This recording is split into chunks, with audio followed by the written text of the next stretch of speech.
È un 3-0 che non ammette repliche, quello che il Bisonte Firenze infligge alle più Casalmaggiore. Le casalasche non solo hanno perso la partita, ma tornano a casa con la schiacciatrice Laura Partenio KO a causa di un infortunio al ginocchio, la cui dinamica è stata impressionante. Per lei ora sono necessari ovviamente gli accertamenti, ma la sensazione è che debba rimanere fuori a lungo. Il primo set è veramente a senso unico.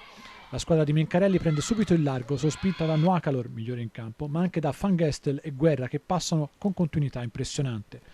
Alla formazione ospite non riesce praticamente niente, tanto che ad un certo punto Parisi decide di mettere fuori praticamente tutta la squadra titolare. Il 25-12 finale la dice lunga sul dominio delle azzurre più di ogni altra parola.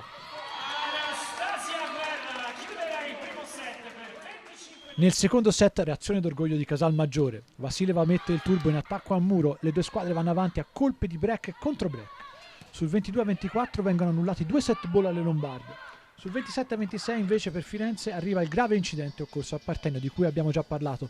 Il suo attacco sembra terminare fuori, ma Parisi chiama il video check che gli dà ragione perché viene rilevato un tocco a muro. Da lì in avanti succede di tutto e di più, almeno fino a quando Vanzurova non commette una doppia in palleggio che determina il 32-30 per le toscane.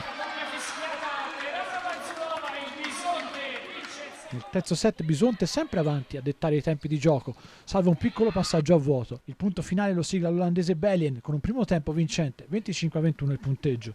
Un successo questo che potrebbe essere importante anche in chiave qualificazione Coppa Italia per la squadra di Mencarelli. Parisi invece si lecca le ferite, ci sono molte cose da rivedere nella sua compagine. Migliore marcatrice dell'incontro Nuacalor con 20 punti, opposto del Bisonte. Tra le fiorentine bene anche Guerra con 15 e Van Gestel con 12. Dall'altra parte Vasileva chiude con 14, mentre Montibeller arriva a 12. Sono tutti fondamentali, nei momenti di difficoltà siamo rimaste lì con la testa e ci siamo aiutate a vicenda quando qualcosa non andava e niente, una grande partita secondo me da parte nostra.